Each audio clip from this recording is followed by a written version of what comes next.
അടുക്കും ചിട്ടയുമില്ലാതെ ചിതറിക്കിടക്കുന്ന എൻ്റെ പഠനമേശയിലെ ചില്ലിട്ട ഗ്ലാസ്സിൽ നിന്ന് ഞാൻ റോസ് നിറമുള്ള നീലമഷിപ്പേന കഴിച്ചു തിന്നു. എൻ്റെ അന്വേഷണം വ്യഥ ആയില്ല. ദാ എനിക്ക് കിട്ടി. മേശക്കള്ളിയിൽ നിന്ന് ഡയറി പുറത്തെടുത്തു. ഡയറി എന്ന് പറയാനാവില്ല, എൻ്റെ ഓർമ്മകൾ. പഴകി കീറിപ്പോകാറായ ഓർമ്മ പുസ്തകത്തിന്റെ താളുകൾ മറിക്കവേ ഓർമ്മയിൽ എവിടെയോ ശൈശവം എന്നിലേക്ക് കടന്നു വന്നു. പച്ചപ്പട്ട് വിരിച്ച വയലേലകൾക്കിടയിലൂടെ വളഞ്ഞുപൊഴിഞ്ഞൊഴുകുന്ന തോട്. വേനലവധിക്കാലത്ത് വറ്റിയൊഴുകുന്ന തോട്ടിൽ മൺകുഴികൾ ഉണ്ടാക്കി ഞങ്ങൾ കുട്ടികൾ അതിൽ ചെറുമീനുകളെ പിടിക്കാറുണ്ട്. എന്തോ ഇപ്പോഴും അവയുടെ പേര് എനിക്കറിയില്ല കേട്ടോ. എന്തിനാണ് ഈ തോടിനെ കുറിച്ച് ആദ്യം പറഞ്ഞതെന്നോ? ആദ്യം എൻ്റെ ഓർമ്മ കുഞ്ചനത്തെ തലോടിയെത്തിയത് ചാഞ്ചാടി ഒഴുകുന്ന ഈ തോട്ടുംവക്കാണ്. തോട്ടുംകരയിൽ നീർത്തുള്ളികളോട് സംസാരിക്കാനെന്നവേ തെങ്ങോലകൾ വെള്ളത്തിലേക്ക് നിഴൽ വീഴ്ത്തി നിന്നു. തെങ്ങോലകളിൽ തൂങ്ങിയാടുന്ന കുരുവിക്കൂടുകൾക്കുള്ളിൽ ലോകത്തെ അറിയാതെ, അതിൻ്റെ മായയിൽ കുരുങ്ങാതെ തീറ്റയുമായി ചാരത്തണയുന്ന മാതൃസ്നേഹത്തെ കാത്തിരിക്കുന്ന പക്ഷിക്കുരുന്നുകൾ. ആ തോട്ടിൽ വരുന്ന ആരും അവയെ ഉപദ്രവിക്കാറില്ല. കാരണം മനുഷ്യരും പ്രകൃതിയുമായി അത്രയേറെ ഇണക്കമായിരുന്നു. തീർന്നില്ല, ഇനിയുമുണ്ട് വിശേഷങ്ങൾ. കോടയായ പൊട്ടത്തെങ്ങിന്റെ മുകളറ്റത്ത് ഒരു തത്തമ്മയുണ്ട്. ആ തത്തമ്മ മുട്ടയിട്ടു. മുട്ട വിരിഞ്ഞു. 4 തത്തമ്മ കുഞ്ഞുങ്ങൾ. തത്തമ്മ ഞങ്ങളെ ആരെയും അങ്ങോട്ടേക്ക് അടുപ്പിച്ചിട്ടില്ല. അഹങ്കാരി. എന്താ, അവക്ക് മാത്രമേ കുഞ്ഞുങ്ങളുണ്ടാകുകയുള്ളൂ? വലുതാകുമ്പോ ഞാനും കാണിച്ചു തരാടി എന്ന് ചില മണ്ടിപ്പിള്ളേർ കുനിഷ്ട് പറയുന്നത് കേട്ടു. ആ വക ബഹളങ്ങൾക്കൊന്നും ഞാൻ ചെവി കൊടുത്തില്ല. എന്നിലെ കുട്ടിത്തം മറ്റെന്തിനോ വഴിമാറി. 16 സെന്റ് ഭൂമിയിലെ തരക്കേടില്ലാത്തൊരു വീട്.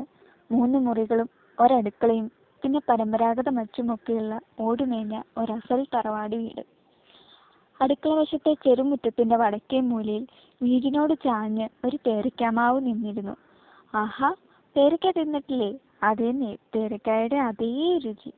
തെക്കേ മൂലയിൽ വരിക്കപ്ലാവ് വിരിഞ്ഞു നിന്നിരുന്നു. ഇതിനിടയ്ക്ക് പേരയ്ക്കാമാവിനും വരിക്കപ്ലാവിനുമിടയിൽ കുള്ളനായ ചാമ്പയ്ക്കാമരം. ചുവപ്പ് നീറിൻകൂട്ടം ഒഴുകി വരുന്ന ചാമ്പമരം. ചുവന്ന് തുടുത്തു കിടക്കുന്ന ചാമ്പങ്ങയെ നോക്കി വായിൽ വെള്ളം മുറുക്കിയേ വഴിയുള്ളൂ. കാർന്നവന്മാരുടെ സാന്നിധ്യമുണ്ടായാലേ ചാമ്പങ്ങ പറിക്കാൻ പറ്റൂ. ആ നഗ്നസത്യം മനസ്സിലാക്കിയ ഞാൻ അമ്മയുടെ നൈറ്റി തുമ്പിന്റെ ചുറ്റുമായി പിടിവാശിയുമായി നടന്നു. മുൻവശത്ത് പടർന്നു പന്തലിച്ചു നിൽക്കുന്ന കിളിച്ചുണ്ടൻ മാവ്. അതിന്റെ താഴെയാണ് ശിഖരങ്ങൾ ഉത്ഭവിച്ചു തുടങ്ങിയിരിക്കുന്നത്. ആ ശിഖരങ്ങളിലേക്ക് അമ്മ തീ കത്തിക്കാനായി അടുപ്പിൻ ചോട്ടിൽ അടുക്കി വെച്ചിരുന്ന തെങ്ങിൻ മടലുകളിലൊന്ന് മോഷിച്ചുകൊണ്ട് വന്ന് ചാടി വെച്ചു. ആഹാ, എന്തോ വലിയ കാര്യം ചെയ്തു തീർത്തതിന്റെ അഹങ്കാരവുമായി ഞാൻ ഞെളിഞ്ഞു നിന്നു. എന്നിട്ട് പതുക്കെ പതുക്കെ മരത്തിൽ പിടിച്ച് തേങ്ങാ മടലിലേക്ക് ഞാൻ കയറി. ടിങ്! പെട്ടെന്നാണ് അത് സംഭവിച്ചത്. എന്താണെന്നോ? വിയർത്തൊലിച്ച് മണ്ണും പൊടിയും പുരണ്ട എൻ്റെ കാൽപാദങ്ങൾ തെങ്ങും മടലിൽ നിന്ന് തെന്നിപ്പോയതാണ്. ഭാഗ്യം, അല്പം തൊലി പോയതല്ലാതെ ഒന്നും പറ്റിയിട്ടില്ല. എങ്കിലും ലക്ഷ്യത്തിൽ നിന്ന് പിന്മാറാൻ അഭിമാനം എന്നെ അനുവദിച്ചില്ല. 1 പിഴച്ചാൽ 3 എന്നല്ലേ? എൻ്റെ കാര്യത്തിൽ അത് തെറ്റാണ്. 1 പിഴച്ചാൽ 1 തന്നെ. 2ാമത്തെ തവണ അശ്രാന്തമായ കഠിനാധ്വാനത്താൽ ഞാൻ ആ ശിഖരത്തിൽ കയറിപ്പറ്റി. വർഷങ്ങൾക്ക് മുമ്പ് നീലാസ്ട്രോങ് ചന്ദ്രനിൽ കാലുകുത്തിയതുപോലെ ഞാനും മൂവാണ്ടന്മാവിൽ കാലുകുത്തി. നീലാസ്ട്രോങ് അമ്പിളിമാമനിൽ കൊടി നാട്ടിയപ്പോൾ പാവം നാട്ടിൻപുറത്തുകാരിയായ എൻ്റെ കയ്യിൽ അതൊക്കെ എവിടുന്നാണ്? അങ്ങനെ വിടാൻ എനിക്ക് മനസ്സുണ്ടായില്ല. കാൽവെള്ളയിൽ നിന്ന് തൊലി പോയപ്പോൾ ഒഴുകി വന്ന രക്തം കൊണ്ട് ഒരു അടയാളം തീർത്തു. എന്നിട്ട് മിടുക്കിയായി മാങ്കൊമ്പിൽ നിന്നിറങ്ങി. അപ്പോഴും കാല് നീറുന്നുണ്ടായിരുന്നു. ആരോടും പറയാൻ പറ്റില്ല. അമ്മയറിഞ്ഞാൽ വഴക്കു പറയും. മീൻ കൊത്തിയാൽ മുറിവുണങ്ങുമെന്ന് നാട്ടിൽ പരക്കെ ഒരു വിശ്വാസമുണ്ടായിരുന്നു. നാളെ തോട്ടിൽ പോകുമ്പോൾ മീനിനെ കൊണ്ട് കാലിൽ കൊത്തിക്കണമെന്ന ഉറച്ച തീരുമാനവുമായാണ് അന്ന് ഉറങ്ങാൻ കിടന്നത്. എന്തോ നിദ്രാദേവി അന്ന് എന്നോട് പിണക്കമായിരുന്നിരിക്കാം. മയക്കത്തിലേക്ക് വീഴുമ്പോഴെവിടെയോ വേദനയുടെ കളിയാട്ടം. എങ്കിലും എൻ്റെ ബാലമനസ്സ് ഒന്നും ഉരിയാടിയില്ല. മുൻവശത്തെ മുറ്റത്തിന് താഴെയുള്ള പറമ്പിൽ പാത്തി തിരിച്ച് മഞ്ഞൾ കൃഷി ഉണ്ടായിരുന്നു. പറമ്പിന്റെ ഒത്ത നടുക്ക് ഒരു കുളമുണ്ടായിരുന്നു. ആ കുളത്തിലെ വെള്ളം കൃഷിക്കും മറ്റ് വീട്ടാവശ്യങ്ങൾക്കുമായി ഞങ്ങൾ ഉപയോഗിച്ചിരുന്നു. പഴകിയ ഒരു ISI മുദ്രയുള്ള ഒരു മോട്ടോർ അതിനടുത്ത് വെച്ചിട്ടുണ്ടായിരുന്നു. കുളത്തിലേക്ക് നോക്കി നിൽക്കാൻ നല്ല രസമാണ്. അതിൽ വലിയൊരു വരാലുമീൻ ഉണ്ടായിരുന്നു. പ്ലും. വേറൊന്നുമല്ല, ഞാൻ കുളത്തിലേക്ക് കല്ലെറിഞ്ഞതാണ്. എങ്കിലേ കുളത്തിന്റെ അടിത്തട്ടിൽ ഒളിച്ചിരിക്കുന്ന വരാലുമീൻ മുകൾ തട്ടിലേക്ക് വരൂ. അമ്പടാ, ഞാൻ ആരാ മോള്? ഇത്തരം ചെപ്പടി വിദ്യകൾക്ക് എന്റെ കയ്യിൽ ഒരു പഞ്ഞമില്ലായിരുന്നു. അപ്പോഴും എന്റെ മനസ്സിലെ ഒരു സംശയത്തിന് ഉത്തരമുണ്ടായില്ല. മോട്ടോർ അടിക്കുമ്പോൾ എന്തുകൊണ്ടാ വരാൽ പൈപ്പിൽ കൂടി കയറി വരാത്തത്? അവൻ വളരട്ടെ, വലുതാകുമ്പോൾ ചൂണ്ടക്കുരുക്കിൽ തവളേനെ ഇട്ടുകൊടുത്ത് അവനെ പിടിച്ച് കഷ്ണം കഷ്ണമാക്കി ചോറും കൂട്ടി തിന്നണം. നല്ല രുചിയായിരിക്കും.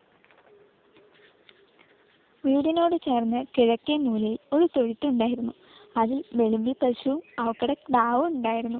ക്ടാവിന് മൂക്കുകയറിടാൻ മാത്യൂസിനെ വിളിക്കണം. അപ്പ പറയുന്നത് കേട്ടു. കഷ്ടം, ഇനി ക്ടാവിനെ കെട്ടിയിടും. ഇത്രയും നാൾ അവൾ ഓടിച്ചാടി എന്റെ കൂടെ നടന്നതാണ്. വലുതാക്കുമ്പോൾ എനിക്ക് മൂക്കുകയറിടുമായിരിക്കും. അതോർത്ത് എനിക്ക് പേടിയായി. മൂക്കിൽ തുളച്ചാൽ വേദനിക്കില്ലേ? അപ്പോൾ മുതൽ മൂക്ക് കുത്താൻ വരുന്ന മാത്യൂസിയേട്ടനെ എനിക്ക് പേടിയായി. അതിനെ കണ്ടാൽ ഞാൻ ഒളിച്ചു നിൽക്കും. എങ്ങാനും പിടിച്ച് മൂക്ക് കുത്തിയാലോ? ദേ, വിളുമ്പി പശു എന്നെ പേടിപ്പിച്ചതാണ്. തലേ ദിവസം അമ്മ ശേഖരിച്ചും കൊണ്ട് വന്ന പുല്ല് പുൽത്തൊട്ടിയിലേക്ക് ഇട്ടു കൊടുക്കാൻ ചെന്നപ്പോൾ തലയാട്ടി എന്നെ പേടിപ്പിക്കുക. അമ്പോ, അവളെന്നെ കുത്താൻ വരുന്നു. ഞാൻ അവളുടെ ബലിഷ്ഠമായ കൊമ്പിൽ കയറി പിടിച്ചു. ആഹാ, കാണട്ടെ അവക്കടെ ഹുങ്ക്. ഹുഷ്! ഒറ്റ കുലുക്കിന് അവൾ എന്റെ അവക്കടെ കൊമ്പിൽ നിന്ന് വിടിയിച്ചു.